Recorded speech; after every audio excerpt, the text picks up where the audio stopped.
নমস্কার সনাতনী দাদা ও দিদিরা, আশা করি সবাই ভালো আছেন। আমিও ভালো আছি।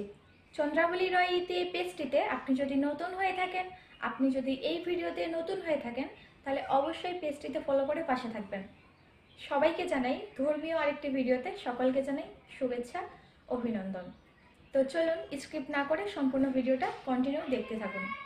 আজকে আমি আমাদের জীবনের 7টি বিষয় নিয়ে কথা বলবো, যেই 7টি বিষয় আমাদের জীবনে অনেক গুরুত্বপূর্ণ এবং এই 7টি বিষয় আমরা যদি নিয়ম মেনে ফলো করে চলি তাহলে অবশ্যই আমরা আমাদের জীবনকে উন্নততর শিখরে নিয়ে যেতে পারবো। তো চলুন শুরু করা যাক। জীবনকে সাজাতে চাইলে অবশ্যই আপনাকে জীবনের এই 7টি রুলস মেনে চলতেই হবে। 1 নম্বর, আপনি আপনার অতীতের সাথে বন্ধুত্বপূর্ণ সম্পর্ক তৈরি করুন, যাতে বর্তমানে আপনার কোনো কাজের ক্ষেত্রে সেই অতীত বাধা প্রদান না করতে পারে। 2 নম্বর, সময়ে সব কিছু সয়ে যায়, তাই সময়কে প্রাধান্য দিন।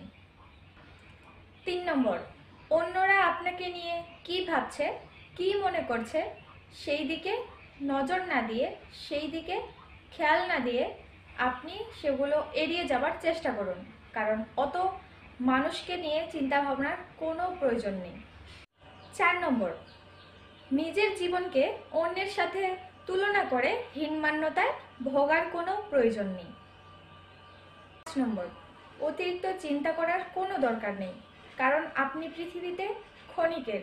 আপনি সমস্ত সমস্যার সমাধান জানবেন এমন তা তো নয়। 6 নম্বর, আপনি আপনার সুখের জন্য একমাত্র দায়ী, আর অন্য কেউ নয়। এটা আপনার সবসময় মাথায় রাখতে হবে। সবশেষে 7 নম্বর, আপনি হাসবেন, সবসময় হাসবেন, কারণ সব সমস্যার মালিক কিন্তু আপনি না, বা সব সমস্যার সমাধানের মালিক কিন্তু আপনি না, তাই অবশ্যই হাসবেন।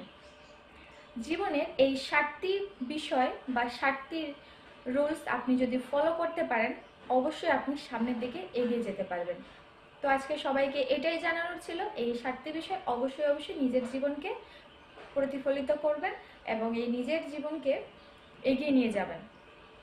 এই 7টি রুলস আপনার জীবনকে আশা করি সামনের দিকে এগিয়ে নিয়ে যাবে। আজকের ভিডিওটি এই পর্যন্ত। সবাই ভালো থাকবেন, সুস্থ থাকবেন। দেখা হবে অন্য কোনো ভিডিওতে। ভিডিওটি ভালো লাগলে অবশ্যই লাইক, কমেন্ট করে শেয়ার করে পাশে থাকবেন। সবাইকে নমস্কার। হরে কৃষ্ণ, জয় শ্রীরাম।